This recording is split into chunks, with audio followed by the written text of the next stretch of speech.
Hey everyone, what's up? Happy Monday. It's good to see everyone. I apologize for being a couple minutes late, but sometimes that's just the way it goes, especially on a Monday. I hope you're all doing well. We have possibly the most dystopian topic that I have ever covered in the history of this channel. I love dystopia.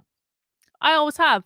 I've always been fascinated by all things extreme, by all things outlandish, by things that, whether I agreed with them or not, and quite frankly, most of the time I don't agree with them. Most of this stuff I really don't think is a good idea at all. But just my entire life, I've been fascinated by it. If you put a dystopian novel in front of me, I will read it I will sit there and I will read the whole damn thing and not have a care in the world. And there has been an interesting shift in my content this year, especially in that I kind of think, and I'd like some feedback on this, I kind of think that one of the things I'm doing better than almost anyone on the internet right now is taking you guys inside real life dystopia that's happening right in front of us right now. I take you inside their trainings. We did the autistic sex ed training. We've got, by the way, a trans inclusive K through 5 classroom training coming up in a couple weeks. That's another spy stream. I took you inside the trans maxing manual. And today we are going to talk about the most dystopian story that I've ever covered. They want to incubate babies in the bodies of brain dead women. Now, for those of you who have been watching my socialism streams, I don't think that this is going to come as any great surprise. And I will say a big shout out to Naruto, because Naruto is the one who told me about this story. And yes, I am absolutely very glad that you sent me this article. For those of you who have been watching my Socialism Saturday streams, and we're going to talk just a little bit about that and watch a couple of clips just to bring everyone up to speed in case you haven't, this really shouldn't be any surprise, because we have done several streams in the past couple months about the movement on the far left to abolish the biological family. We have watched multiple videos about abolishing the biological family. This is real. It is an idea being advanced in Ivy League universities right now, particularly the University of Pennsylvania. But the woman we're going to look at has also lectured at Brown University, so it's not even just exclusive to that one university, multiple universities. She's written books about it. She's been on major media about it. This is not some sort of whack job that no one is paying attention to. She's getting on major stages with this idea of abolishing the biological family. And then Naruto brought to my attention an article that was covered in Redux. I don't know how to say this. This is like a feminist magazine, and some of their coverage is okay. Listen, sometimes the feminists do good work. Sometimes the feminists are more than I can handle in one sitting, I will admit. Sometimes they can be a little insufferable, as one of my friends would say. But sometimes they do really good work. And they covered this article, Medical Journal Floats Concept of Using Brain Dead Women as Surrogates Through Whole Body Gestational Donation. And all of a sudden, it all comes together. Everything that we've been learning from Socialism Saturday, everything we learned from reading the Communist Manifesto, everything that we have witnessed these people preaching directly, all came together and tied up in a nice little bow. And it's like one of those moments where you can see so clearly where all of this stuff is going. And you just have to shake your head and go, we're living in 1984. We're living in the Brave New World. We're living in Logan's Run. We're living in The Giver. We are living in any of these dystopian stories in which There is no biological family. The state grows the babies and then distributes them to whichever families they deem most worthy. Yes, Sam, we do have the original medical journal, and I'll show it to you today. So, guys, that is what we're going to spend our time doing. I'm going to walk you through this article. I'm going to show you the receipts because, unlike some people who pontificate on Substack, I always come with receipts to back up exactly what I'm saying. And, guys, if you would be so kind, I would love it if you would subscribe to my Substack today. You can find it at Carlyn, Karlyn. Substack.com. I publish new stories almost every single day of the week. I'm actually going to be probably trying to publish more than one story because I have so many stories I want to share with you guys.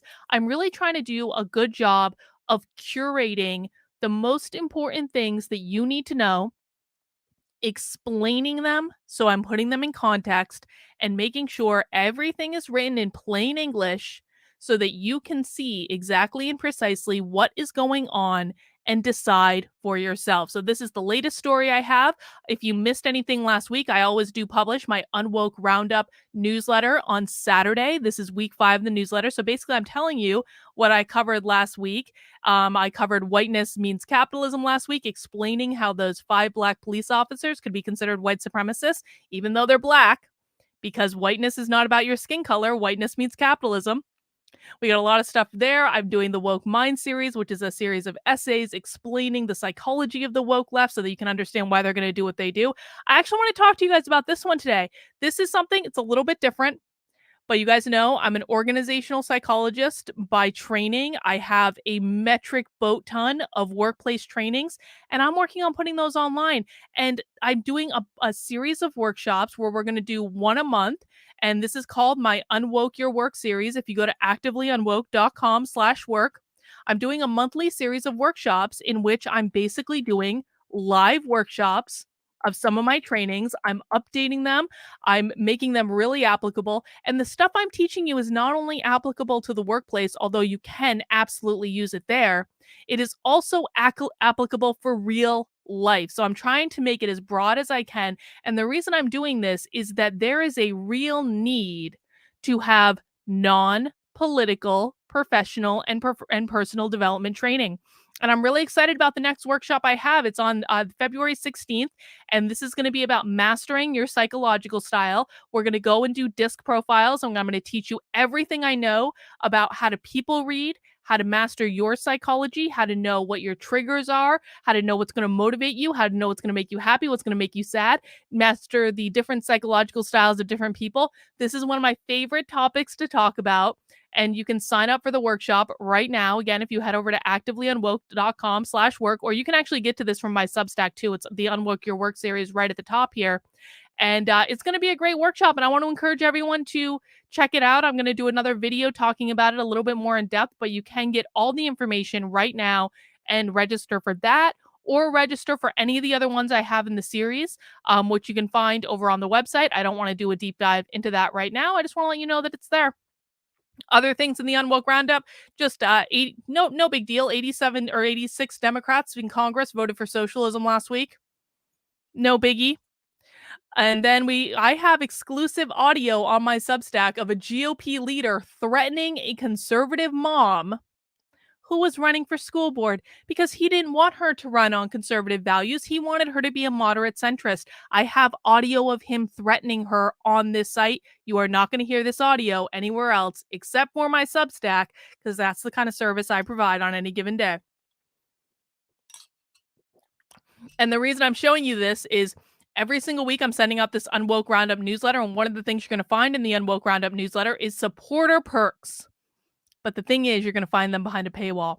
I have supporter perks that we do every single week. We do 2 Zoom calls every week on Mondays and Wednesdays. We have our next community supporter call at 7 p.m. tonight. So in about 2 hours from now, you can find the Zoom link for that call at the bottom of the Unwoke Roundup newsletter. So if you're a paid supporter on Substack, that's where you're going to find it. If you're not a paid supporter on Substack yet, you can find it there. If you're on Locals or Patreon and you're supporting my work on there, I will be emailing you out the link in a little while right before our call, and we're going to have a great chat tonight. Mondays Zoom calls are marathon Mondays. They go usually till about midnight.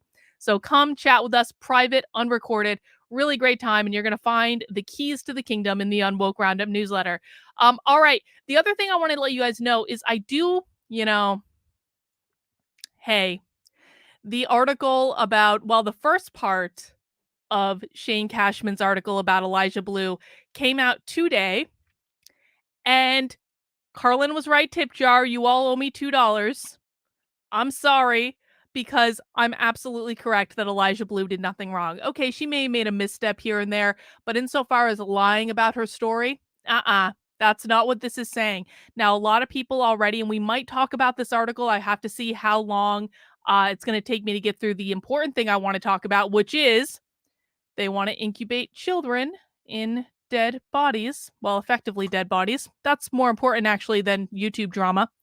But if I have a chance to talk about this, here's the too long didn't read of what I'm going to say. And if we have more time to go into it later, we will. Shane Cashman is writing a 2-part series on Elijah Blue. Shane Cashman has already done the research for the 2-part series on Elijah Blue. At least that's my guess. I don't know that for sure, but I do know the way these things generally go. And generally, you don't say you're writing a 2-part series if you haven't already done the research to accommodate writing 2 parts. So he's published part 1, and basically Eliza's telling her story, and she's going into more detail about how she was trafficked, what happened, how she may have misspoke. Because here's the thing about Eliza. And again, I say this with the utmost of respect. She sometimes gets flustered when she's speaking in live situations. And I've seen this happen in the private calls she did with my locals community. I saw this happen. I've seen this happen in almost every interview I've seen her do. She gets a little bit flustered. Now, that happens with some people. They get flustered when they're talking and doing interviews. They don't necessarily speak as clearly as they should have, but she had a chance to sit down and actually clarify it. And she told her story in this article. Now, a lot of people are saying, Shane Cashman didn't ask her any hard questions. He didn't ask her any hard questions. He didn't push her. We don't know. Where there's no corroboration. Well, guys, there's going to be a part 2 to this article. And guess who already knows what's going to be in part 2 of this article? The guy who wrote the article. Shane Cashman's, I'm going to bet, again, I don't know this for sure. I've never spoken to this guy. But I'm going to bet that Shane Cashman has already done all of his research. He already knows what he's going to write in part 2. And he wouldn't have written part 1 of this article, which basically has Eliza telling her story about how, yes, she was trafficked, how, yes, it was really deeply traumatizing to her. He wouldn't have written part 1 the way he did if he didn't have it for part 2. He's not going to write a part 2 of this saga that is going to completely contradict everything that he wrote in part 1. So I'm going to bet that a lot of people are going to have crow on their, they're going to be eating crow, man. I'm going to bet that a lot of people who went after Elijah Blue are about to be rebuffed aggressively because they joined a cancel mob in which they were taking things out of context, twisting them to mean things they didn't mean, not listening to perfectly reasonable explanations about why things happened and why things were said, etc., etc., etc. And then a real journalist came along and actually did journalism, not what the Quartering was doing, not what Chrissy Mayer was doing, not what Brittany Venti was doing, because none of them were doing real journalism. They were simply looking for their gotcha moment to cancel her. That's right, Chris. Part 2 is likely already written, and it was a longer article, and he had to split it for length. That's exactly right. He probably already has it written. And it's not going to contradict what he put in part 1. So, I was right. I'm sorry. I'm one of the very few people that came out in her defense and said this is all bullshit in the first place. For me, it was really easy to see, but it is a shame that more people didn't do it. And if we have time, we'll look at parts of this article. If we don't do it today, we'll look at it tomorrow. And, you know, I just think it's a shame. I really do. I think it's a shame that this happened. And I think it's a shame. And I don't, for the record, I don't condone or support every single action that Eliza has taken in this situation.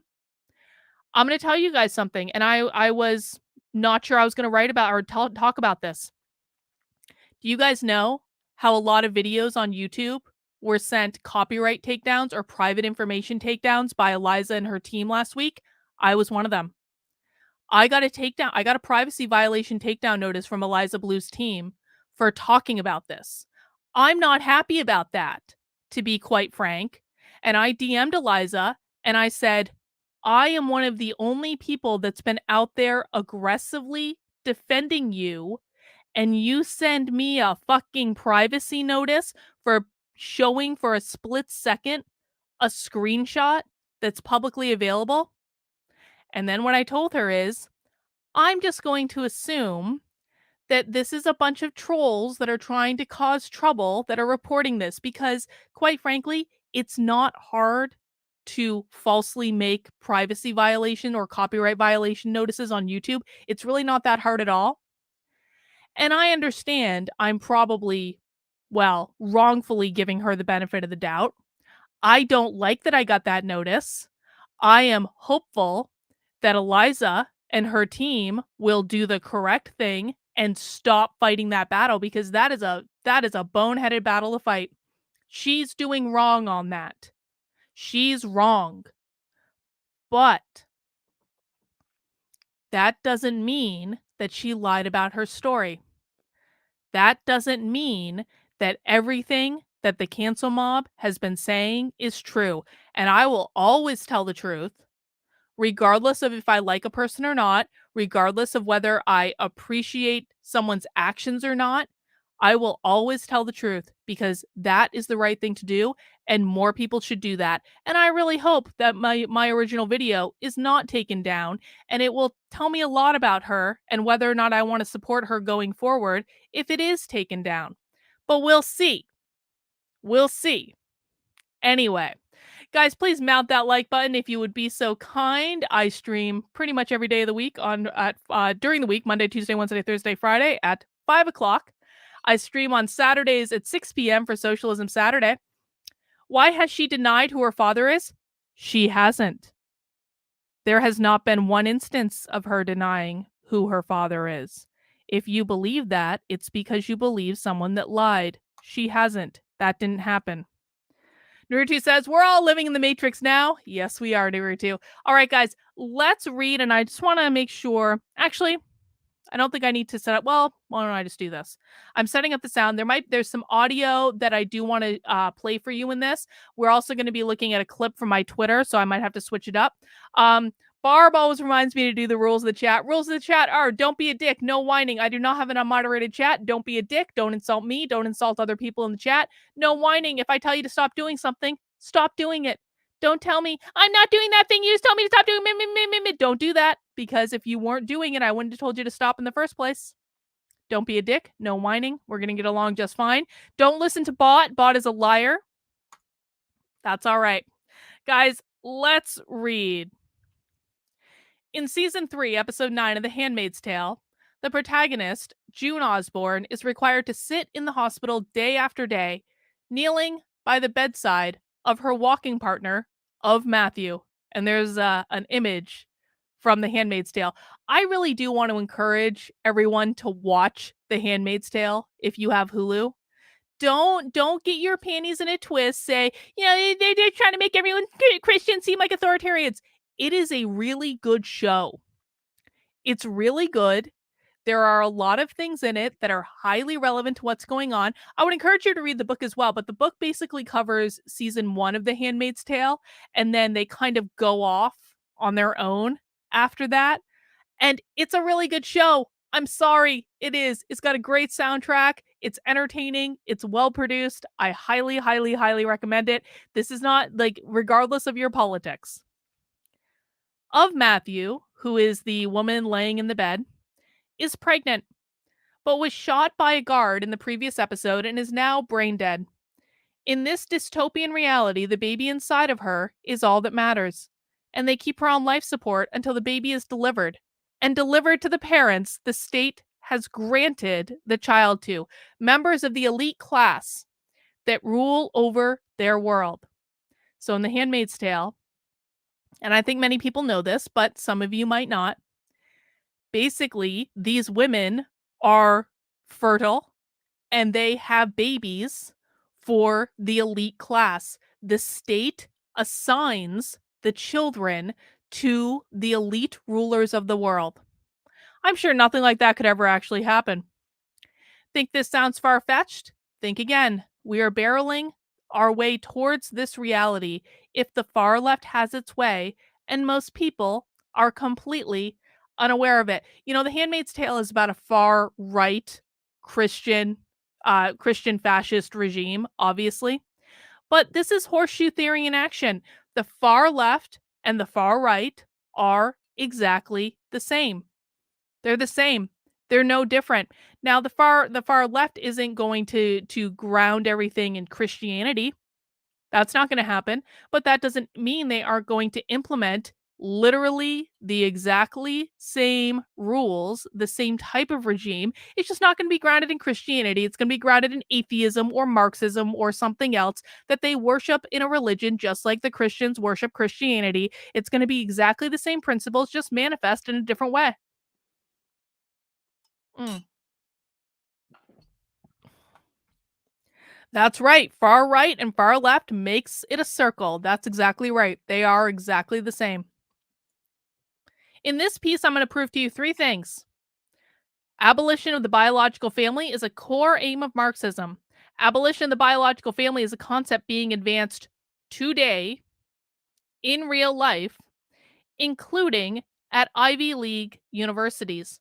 And they will achieve their goal of abolishing the biological family through universal surrogacy, just as they did in 1984, Brave New World, Logan's Run, The Giver, basically every dystopian movie ever. And that includes potentially using the bodies of brain dead women to gestate children.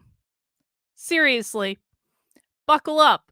This will be the most dystopian thing you read all week. So, number one, Marxists want to abolish the biological family. Now, if you haven't yet gotten your copy of the Communist Manifesto, see, I can't get people to read like the more wonky stuff, but this is an easy read, guys. This is free on the internet. You can download it right now. Please, for the love of God, read the Communist Manifesto. It will explain so much to you because so much of what happens right now is coming out of this book. It's coming out of this book. You can get it for like $6 on Amazon if you want a printed copy. Because if you're like me, you like making notes in the margins. But please get the goddamn PDF. You can literally download it for free. They're communists. They give this shit away. And if you were to read the Communist Manifesto, it is that easy. It is socialist talk, but it's easy socialist talk compared to other things. This isn't even like Paulo Freire level hard, okay? In the Communist Manifesto, it states that one of their goals is to abolish the family, and they will use the schools in order to advance their messaging. And this is a direct quote. It's a little bit longer, but we're going to read it. Oh, I didn't realize this, Joseph. Engels wrote a whole book about the family? I didn't know that. Huh. Fascinating. Abolition of the family. Even the most radical flare up at this infamous proposal of the communists. On what foundation is the present family, the bourgeois family, based? On capital, on private gain. In its completely developed form, this family exists only among the bourgeoisie. But this state of things finds its complement in the practical absence of the family among the proletarian and in public prostitution. The bourgeois family will vanish as a matter of course when its complement vanishes, and both will vanish with the vanishing of capital. Do you charge us with wanting to stop the exploitation of children by their parents? To this crime we plead guilty. But, you will say, we destroy the most hallowed of relations when we replace home education by social. And your education, is not that also social and determined by the social conditions under which you educate, by the intervention or direct or indirect of society by means of schools, etc.? The communists have not invented the intervention of society in education, but they do seek to alter the character of that intervention and to rescue education from the influence of the ruling class. The bourgeois claptrap about the family and education, about the hollowed correlation of parent and child, becomes all the more disgusting the more by the action of the modern industry all family ties among the proletarian are torn asunder and their children transformed into simple articles of commerce, an instrument of labor. Marx and Engels told us they were unapologetic about abolishing the family, and they planned to use the schools to achieve those aims. They told us this in this here book. It wasn't even hard to find. They literally talked about how they were going to use interventions through social education in order to abolish the biological family. Huh. What does that sound like or remind you of? Could that be why they want radical gender ideology in the school? I'm just saying.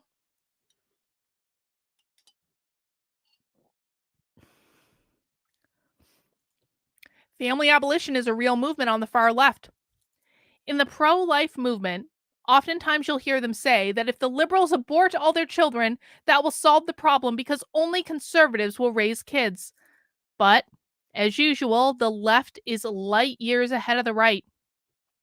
First, they took over the schools, so every time the conservatives dropped off their little darlings to partake in public education, they'd be brainwashed with far left ideology starting in kindergarten. Kids spend more hours at school than they do with their parents. That makes the schools more influential. And I just want to really emphasize, guys, if you have kids in public schools and you have the means to homeschool, even if it's a little bit scary, I really want to encourage you to homeschool your kids. The public schools are going to irrevocably change who your children are, and they're going to do it slowly so you don't notice. The public schools are not savable in our lifetimes. They are not savable. Well, if you have kids in school right now, or even if you have kids that are that have been born but aren't in school yet, like 5 years old and younger, the public schools are not going to be saved in our lifetimes. There is nothing that you can do. Please, for the love of God, homeschool your children. Because the far left doesn't need to have children. They don't need to have their own kids. They're going to take yours, and they're going to do it through the public schools. But of course, that's not good enough. It's not enough to brainwash your kids through the schools because at the end of the day, they're still your kids. And Marxists don't believe in private property. They believe everything should belong to the state. As long as people are connected to their biological family, they won't be 100% reliant on the state. Therefore, they posit we must get rid of the biological family entirely and have all children born via surrogacy. That way, you will have no gods before the state. If you've been keeping up with Socialism Saturday, you know that we have recently watched episodes on this topic, including a lecture recently given at the University of Pennsylvania. And I do want to watch that clip from Penn in a moment, but I want to watch a different clip first. This is actually a clip I'm going to show you from the original lecture we watched with Sophie Lewis. I'm going to tell you more about Sophie in a second. But this is a clip that we watched back in when? Back in September. Holy shit. We've been watching Abolish the Family longer than I thought. So this is a clip of Sophie Lewis, who is one of the leading advocates for abolishing the family. And what she's going to say here is that they want all births via surrogacy to destroy the biological family because capitalism attempts to commodify all parts of life, and the family is the technology of capitalism. Let's listen. the privatization of care. She says, what is the family? She sort of has three definitions. I'll skip the first two, which she says explicitly are less important for her. The main thing is privatization of care. Okay, sorry, the other two are something to do with the couple form and a biogenetic centered concept of kinship. But the main thing is privatization of care. It is not, capitalism is eroding the family in its sort of colloquial sense, right? It atomizes, it attempts to commodify all of life, sure. But the family is its technology. The family is a technology of capitalism because it is, above all, the privatization of care. That is also why we do not reserve a specific form of familiality, queer, indigenous, Black, whatever, to protect, from abolition. That doesn't make any sense. That's completely backwards. It is precisely those populations, racialized, marginalized, excluded, othered from the wages of family that are best served by abolition of the family. It would be completely backwards to pretend that those things that are, and Spillers suggests, perhaps oxymoronically sort of called, the Black family, should somehow be valorized and used as a model for society at large, right? That's exactly backwards. So that's clip one of our dear friend Sophie. We like to keep an eye on Sophie on this channel. She says some of the craziest shit you've ever heard in your life. But I want to watch this clip because this clip is from a lecture that Sophie gave recently at the University of Pennsylvania.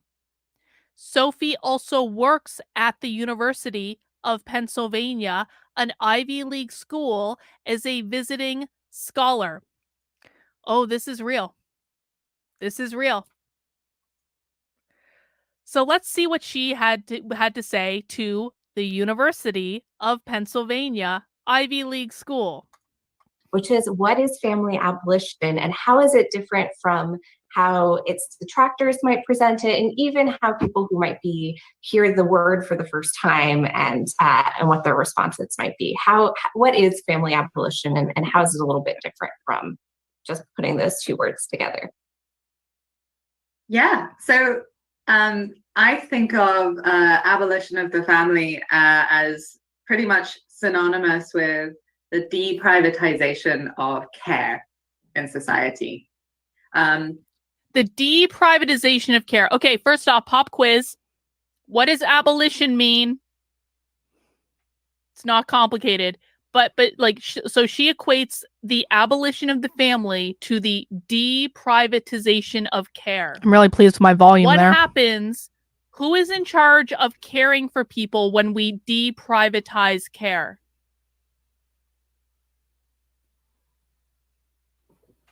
Yep, abolish mean anytime you hear abolition, to get rid of, to get rid of, to get rid of. If they also might say liberation. Liberation, anytime you hear liberation, liberate yourself from. Abolish, to get rid of. Liberate, to free yourself from. Anytime you hear the words abolition or liberation, you need to think socialism, because what they mean is abolish the current system, liberate you from the system. And it doesn't matter if they're talking about race or gender or the family or any of these things, it always leads to overthrowing the system. And yes, when she is saying the deprivatization of care, what she means is that she wants mommy government to be in charge of caring for people. And that includes people who are little. That includes people who are sick. That includes people who are elderly. Deprivatization of care means that she wants everyone else to be responsible for you and your family members. Really think about that. If you are afraid of things you're hearing in Canada around them incentivizing people to, well, not remain on this planet, the fastest way to get to what Canada is doing is deprivatization of care. The definition that I think is most important of the family is actually to do with the privatization of care, labor in society. That's perhaps a bit counterintuitive to people who, don't think of the family as, well, perhaps don't think of it very much at all. In fact, we're not very much used to thinking of the family as a structural phenomenon, let alone a sort of extension of, institutions of the state or exactly an economic site of activity at all. Exactly. Right? So deprivatization of care means that they want the state to take care of everyone in lieu of the family. Sophie Lewis, the woman in the clip above, is the most prominent advocate for abolishing the family. She's written 2 books on the subject, one called Full Surrogacy Now, Feminism Against the Family, which you guys actually dared me to read, and I did read most of it. I have it, like I've read some of it, and I'm going to show you what some of the things that Sophie says in this book. I can only read socialism in like small bursts. Although it is just as dystopian as you think it is. Sophie's also recently written a new book called Abolish the Family, a Manifesto for Care and Liberation. Here is the introduction to Full Surrogacy Now. It is a wonder we let fetuses inside us. Unlike almost all other animals, hundreds of thousands of humans die because of their pregnancies every year, making a mockery of the UN Millennium Goals to stop the carnage. In the United States, almost 1,000 people die while doing childbirth each year, and nearly 65,000 nearly die. The situation is social, not simply natural. Things like this, for political and economic reasons, we made them this way. Pregnancy undoubtedly has its pleasures. Natality is unique. That is why, even as others suffer deeply from their coerced participation in pregnancy, many people excluded from the experience for whatever reason, be they cis, trans, or non-binary, feel deeply bereft.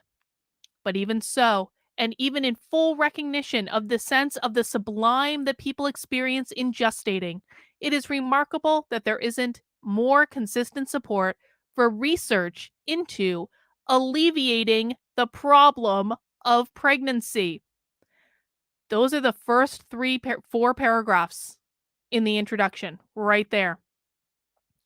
And later in the introduction, she continues and says the following: gestational commune. Full surrogacy now, another surrogacy is possible. To the extent that these interchangeable sentiments imply a revolutionary program, as I'd like them to, I propose it be animated by the following invitations. Let's bring about the conditions of possibility for open source, fully collaborative gestation. Let's prefigure a way of manufacturing one another non-competitively. Let's hold one another hospitably, explode notions of hereditary patronage, and multiply real, loving solidarities. Let us build a care commune based on comradeship, a world sustained by kith and kind more than by kin. Where pregnancy is concerned, let every pregnancy be for everyone. Let us overthrow, in short, the family. That's real. That's not a fantasy. That's real. This is like in Brave New World when they say everyone belongs to everyone else. What did she say? Let's bring the conditions of possibility from open source, fully collaborative gestation. Let's pre-configure a way of manufacturing one another non-competitively. She's thinking about children being manufactured. Those are her words. Where pregnancy is concerned, let every pregnancy be for everyone. Everyone belongs to everyone else. You will own nothing, and you will be happy. Exactly, Sam. Touché. This woman has lectured at multiple universities and is currently a visiting scholar at the University of Pennsylvania. She currently has almost 20,000 followers on Twitter. This is real. And not for nothing, but she's clearly working out her own daddy issues live on the BBC. So this is just kind of like an aside, but I was looking at Sophie's Twitter last night as I was writing this article, and I found this series of tweets from January 11th in which she's talking about being on BBC Radio 4. So again, like, this is a woman that's being featured on major media. In this case, state-funded media in the UK. She was on the BBC, and she said, being thoughtful and taking the politics of family abolition seriously, which can't be said for Moral Maze host Michael, who predictably laughed, reading out my book title and then said, wow, what did your parents do to you? Which is actually a fair question, and Sophie answers that she basically has daddy issues. She says, at least my answer to that question. They raised me normally in a middle-class household. Well, in my dad's case, making it clear that his love was conditional on me being biologically his, quote unquote.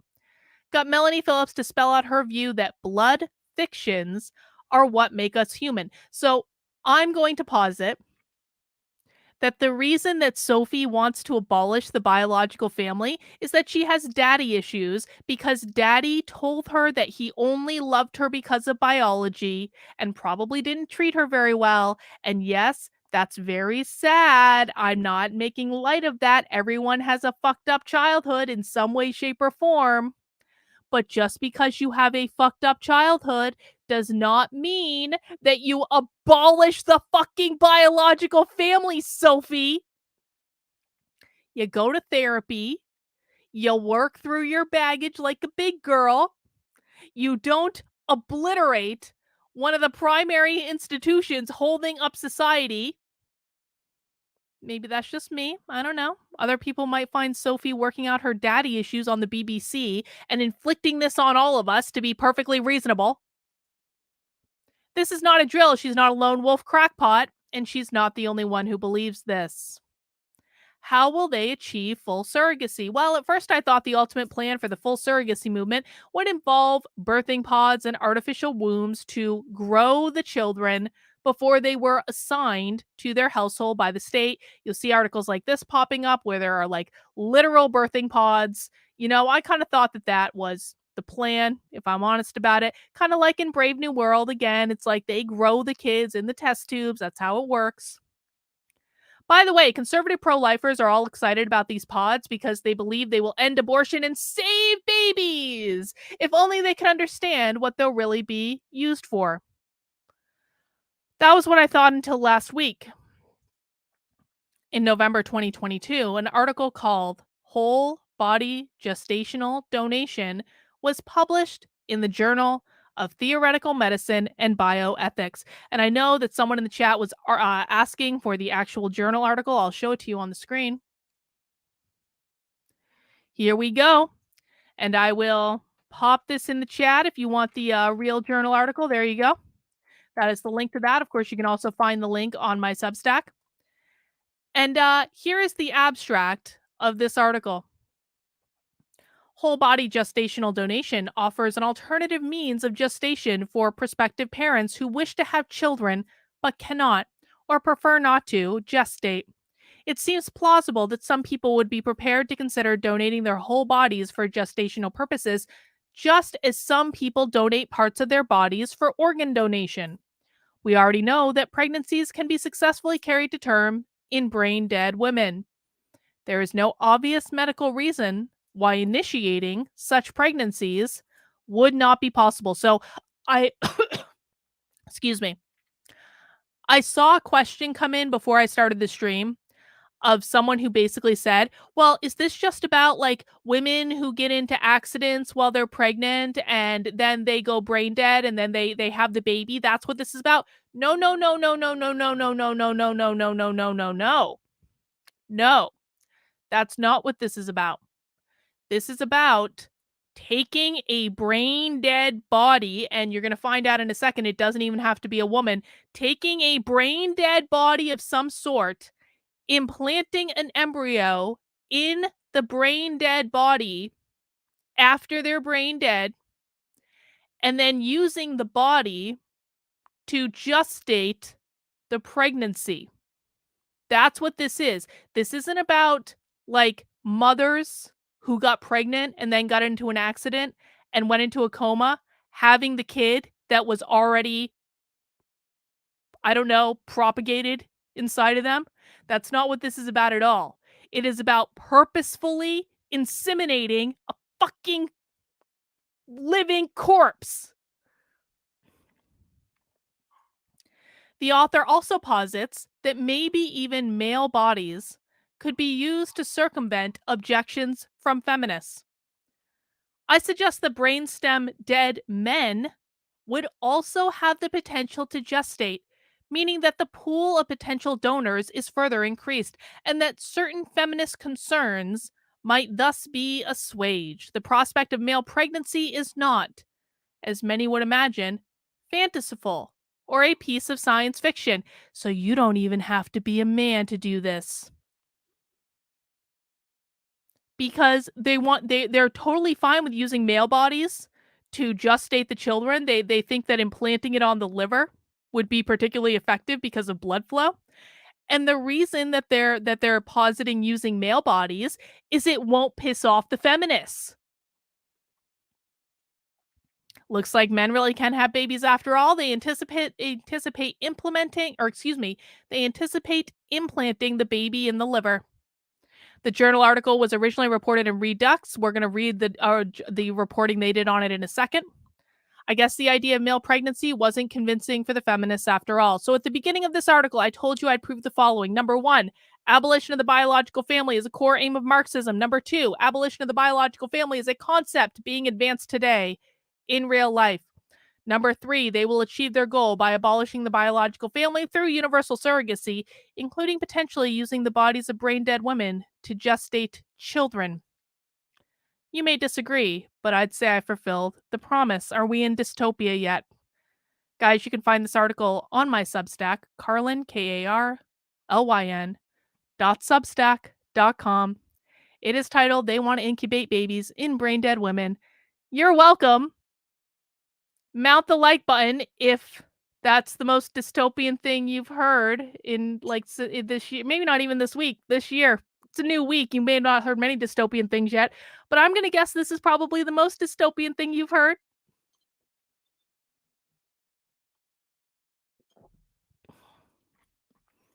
You're right, Sherry, but you're talking about reading about it in fiction. This is real life. This was in a published, peer-reviewed medical journal. There is a difference between something being posited in fiction, like in a comic book, and it being in a peer-reviewed medical journal, which is what we're talking about right now. Let's take a look at this article because, again, and I want to thank Naruto for bringing this article to my attention. Medical journal floats concept of using brain-dead women as surrogates through whole-body gestational donation. Make the font bigger for you guys. An entry from the Journal of Theoretical Medicine of Bioethics is prompting outrage from women on social media after theorizing that the bodies of vegetative or brain-dead female patients could be utilized as whole-body gestational surrogates. The article, originally published in the November 2022, is titled Whole Body Gestational Donation and floats the concept of utilizing vegetative women's entire bodies as surrogates for prospective parents who wish to have children but cannot or prefer not to gestate. Written by Anna, I don't know how to pronounce that because she's Norwegian and Norwegian names are weird. Written by Anna from Norway, a professor of practical philosophy at the University of Oslo. The article proposes that it may be viable to utilize the donated bodies of women for gestational purposes in the same manner as donated organs are used. I suggest if we are happy to accept organ donation in general, the issue raised by whole body gestational donation are differences of degree rather than substantive new concerns, Anna writes in her abstract. As with many surrogacy arrangements, commissioning parents may prefer to create an embryo for implantation, using their own gametes or those of the donors. Thus, the impregnation could be a surgical affair preceded and followed by appropriate hormonal therapy to ensure maximal chance of success. Referencing previous theories by Israeli medical professor Rosalie, Anna considers that the bodies of female patients in persistent vegetative states, PVS, or those who have experienced brain death could be used as whole body incubators for surrogate children. Rosalie proposed that female patients in a persistent vegetative state who have given prior written consent, I mean, you have to give them some credit for at least pretending to care about consent, although I don't know what's going to stop them from just taking the body if it's already in a persistent vegetative state if they really want to. Could function as surrogates, embryos would be placed in the women's uterus and gestated to term, Anna says. PVS is a state where patients exhibit no signs of perception or communication or awareness of self. Because the brainstem is not impacted, those in PVS may still be able to breathe on their own and demonstrate some form of consciousness, including opening their eyes, experiencing sleep-wake cycles, or making facial expressions. Patients may recover from a vegetative state, but it is classified as persistent or permanent after a window of time has passed. Brain death, however, is the loss of all neurological functions following a serious trauma or injury. According to the National Kidney Foundation, patients diagnosed as brain dead have no brain reflexes and are unable to breathe on their own. Brain death is considered legal death. It is literally a corpse that they are keeping alive, that they want to use to grow children. Exactly. Consent just means they need to drug or lobotomize you. That's exactly right. They can drug you to make you more susceptible to offering your consent. Exactly. With prior consent, also known as no, we never falsify that. That would absolutely never happen. In Anna's theory, the women impacted by PVS or brain death would be kept functionally alive as long as they are gestating, but she compares this to traditional organ donation. It's almost like they're recreating this exact scene in The Handmaid's Tale. It's exactly the same thing.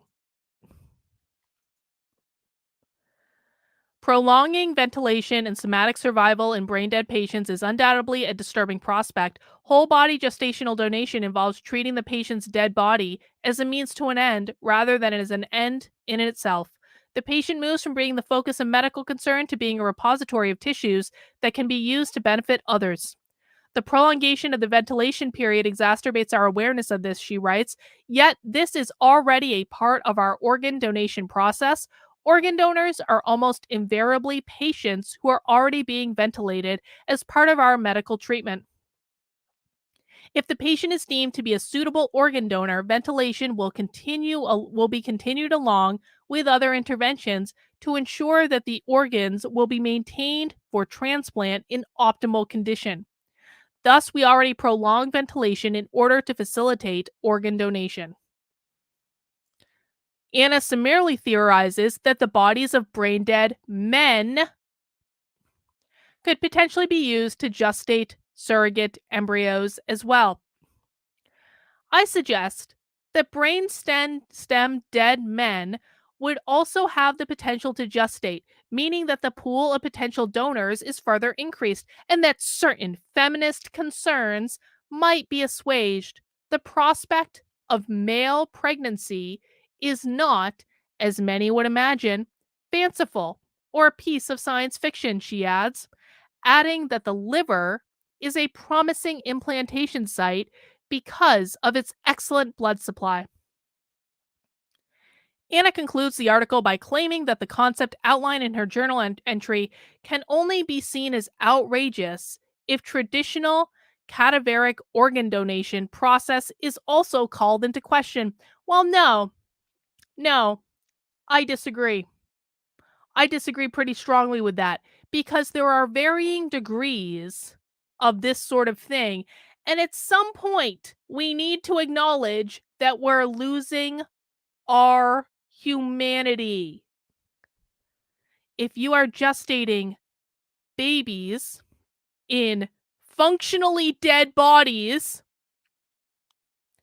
I think that's going to cross a line for a lot of people, or I would hope that it would cross a line for a lot of people. And if they are saying that this is just a different form of organ donation, no big deal, that to me seems like they're trying to teach people to deny humanity. I have a problem with that.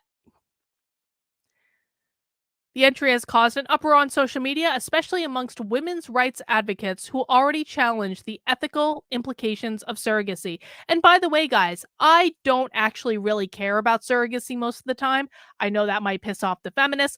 I personally, as long as everyone is entering into the relationship voluntarily, and I know that you could argue that people who act as surrogates are being coerced because of money, etc., etc., etc., but ultimately, they're still making the choice to enter into the relationship voluntarily to use their body in a way that they feel is ethical to use it. I don't have a problem with that because we're talking about gestating a child in a live and functional human being. I would think that we would still have enough sense to know the difference between gestating a child in a live and functional human being that is volunteering to gestate that child and gestating a child in a dead fucking body that is being kept alive for the purpose of bearing the child. Those are two different things. The only thing to say about this is that we must be extremely vigilant and stop the horrific abuse of women. No men will suffer this fate. Well, that's not exactly true. This is where the feminists get it wrong because they're literally saying they would use men. And Anna should be ashamed, this medical doctor wrote. Tom, a UK-based lawyer who specializes in combating sexual exploitation, called the theory horrifying, dystopian, and signaling a total societal moral collapse. And he said, I say this sincerely. I can imagine few things more horrifying, dystopian, and signaling of a total societal moral collapse than harvesting the bodies of dead women and keeping them functionally alive as surrogates. This is not Anna's first foray into medical ethics. In 2013, she came to the international attention after she argued that compassion was not a necessary component of healthcare. Isn't that nice? And this is a common theme you're going to see with socialists, is they tend to argue things like that. So I'm going to bet if we looked into Anna's politics, we'd find she's pretty lefty. Jen, thank you for the super chat. If, haha, I had a choice after brain death to be used as food or a machine to pump out babies, I'll choose being food. I would choose neither, Jen, if I'm honest with you. I don't want to be eaten like in Soylent Green, and I don't want to be used as a baby making machine either. I just want to be left alone to die. That's is that too much to ask? If I'm in a persistent vegetative state, can you just unplug me and let me go on to my next lifetime? Because that'd be pretty great. I would really appreciate it. God. One can remove an appendix without caring about the person it is taken from. Empty a bedpan without caring about the patient who has filled it. Or provide food without caring about the person who will eat it, Anna said. Unless we regard healthcare professionals as saints, we cannot demand that they guarantee an unlimited flow of compassion for each patient. Indeed, it is not only unfair, but dangerous to do so. it kind of sounds to me like she's talking about people who should not be in the healthcare profession. Sorry to keep coughing, guys. I'm pretty sure I have COVID. I'm pretty sure I've had COVID for a couple weeks now. I apologize. I wish I was getting better.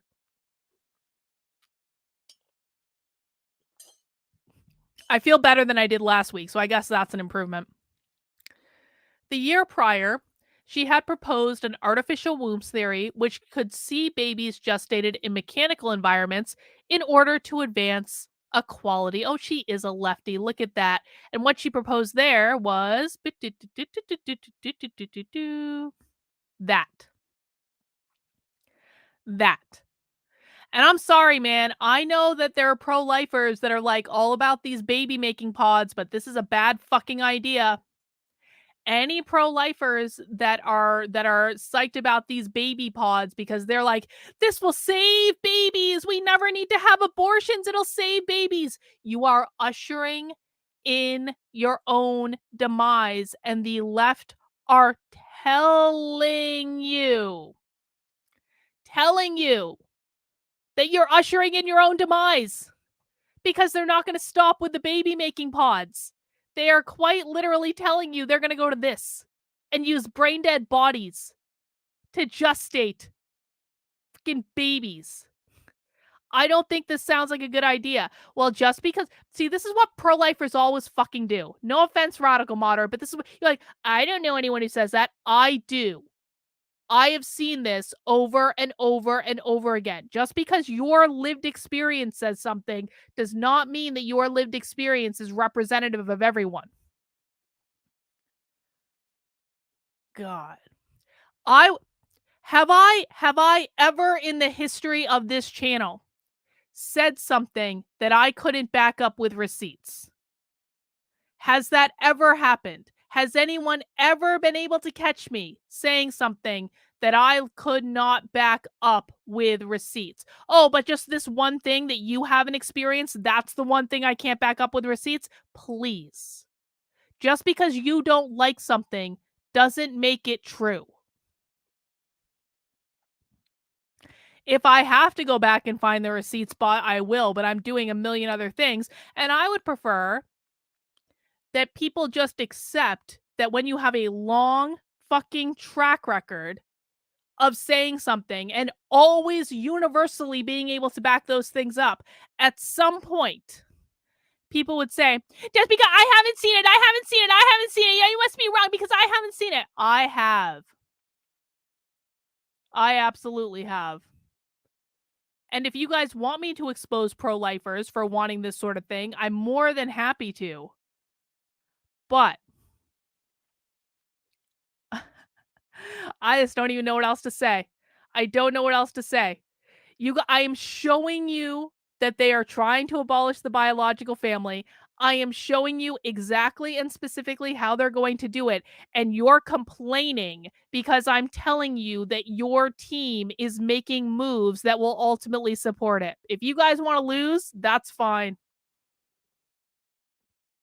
That's your business, I suppose. But that's what's going on, guys. And again, I don't really know what else to say because now the chat is going, I've never seen it. It's like, I need everyone to focus back on things that actually matter. Every single one. Wow. I'm going to be really honest, guys. This is why you lose. And for those who are maybe watching this later and you don't see, what I'm watching right now is people in my chat basically reeing because they don't like something I'm telling them about their own team. And you wonder why conservatives lose. God damn it. Every time. Every time.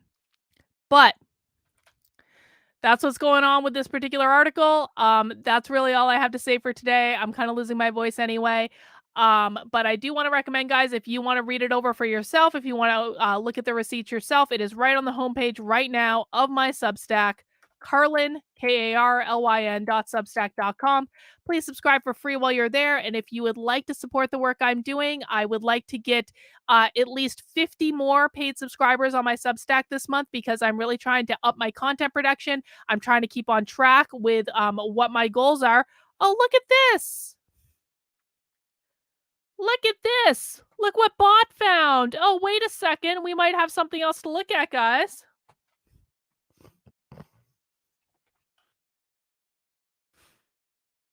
Look at this.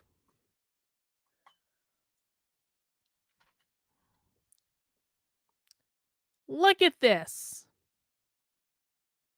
Students for life. Artificial womb technology is coming to fix underpopulation, but what if we just stopped aborting our babies? Look at that.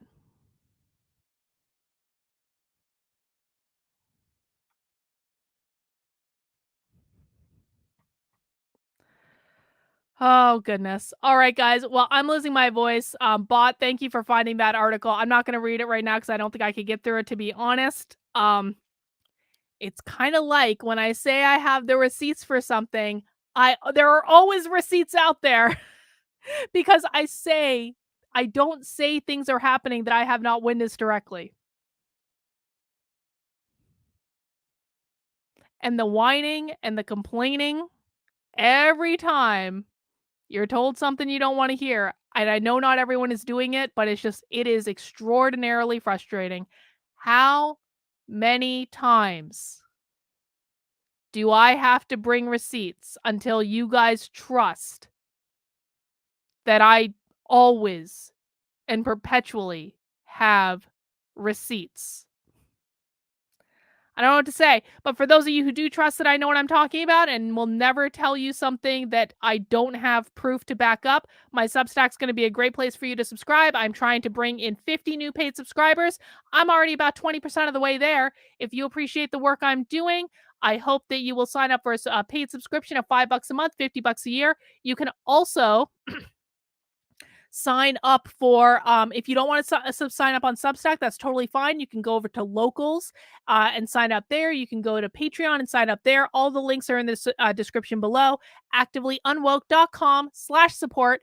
And if you sign up on my Substack or my Locals or my Patreon, you can join us for the community Zoom call that's going to be getting started in about 50 minutes. We do private, unrecorded Zoom calls on Mondays at 7 p.m.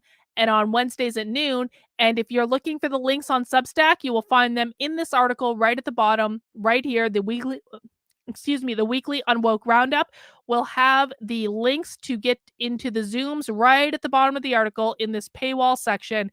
And that way you can join us in Zoom and have a nice chat. I probably won't be talking much because I'm losing my voice because I've still got this crazy goddamn flu thing that's fucking with my voice and I'm so upset about it. But I'm getting better than I was last week. And hopefully next week, things will be back to normal. All right, guys, please mount that like button on your way out the door. Tomorrow we'll talk about this. I don't know when part 2 of this article is going to come out. Maybe it'll be tomorrow. And then we can talk about part 1 and part 2. But again, this article backs up what I've been saying ever since this thing started. So get your $2 super chats ready, folks. We'll do it tomorrow. All right, guys, please mount that like button on the way out the door. Please subscribe on whatever channel you're watching on. And I appreciate you guys, even the ones who don't believe me when I tell you stuff is true. I still appreciate you. All right, take care, guys. We'll see you tomorrow. Have a